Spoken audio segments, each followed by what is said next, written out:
Саламатсыздарбы, назарыңыздарда Азаттык радиосунун жаңылыктары Прагадагы студияда Айнура Жекше кызы. Украинада жана бир катар башка өлкөлөрдө бүгүн Крым татарларынын депортациясынын 71 жылдыгы белгиленүүдө. Орусия тарабынан аннексияланган Крымдын бийлиги Симферопольдун борборунда аза күтүү митинг өткөрүүгө уруксат бербей койду. Алардын айтымында Крым татарларынын межлисинин лидерлери ар кандай чагым уюштурууну көздөшүүдө. Украинанын парламенти депортациянын курмандыктарын мамлекеттик деңгээлде эскерүү чечимин кабыл алды. Алматыда дем алыш күндөрү Крым татарларынын ватандаш маданий борбору унутма деген иш-чара өткөрдү. 44-жылдын 18 майында Крым татарларын тарыхый мекенинен көчүрүү иштери башталган. Советтик бийлик бүтүндөй элди Экинчи дүйнөлүк согушта нацисттик Германия менен кызматташкан деп айыптаган. 194 000 Крым татарын Борбордук Азия жана Уралга айдашкан. Жолдо депортациянын биринчи эле жылында ар кандай оорулардан, ачкачылыктан 30 000ден көп киши көз жумган. Крым татарларына жарым аралга кайтууга 89-жылы гана уруксат берилген. Алар СССРдеги репрессиялар учурунда депортацияланган элдерден акыркы болуп реабилитацияланган.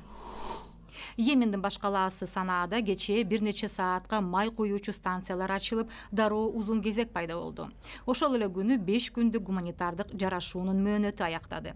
Жергиликтүү тургундар жалаң аялдар үчүн май куюучу жай ачууну талап кылышууда. Саудия Арабия башындагы коалиция менен шиилердин Хуси козголоңчулары ортосунда уруш жүрүп жаткан Йемен азык-түлүк, электр жарыгы, күйүүчү май, дары-дармектин тартыштыгынан жапа чегүүдө. Хусилер өлкөнүн ири бөлүгүн ээлеп алышкан.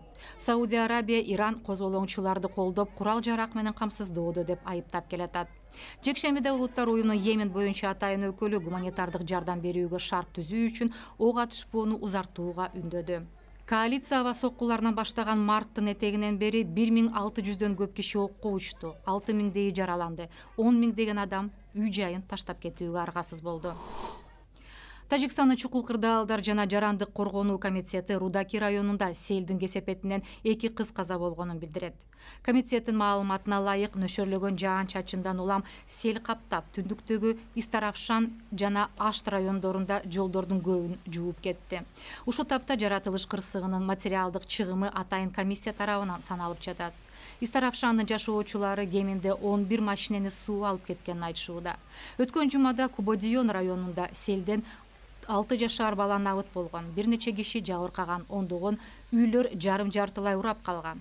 Азыр 150дей киши чатырларда баш калкалашууда. Жергиликтүү бийлик аларды баардык керектүү нерсе менен камсыздаганын айтууда.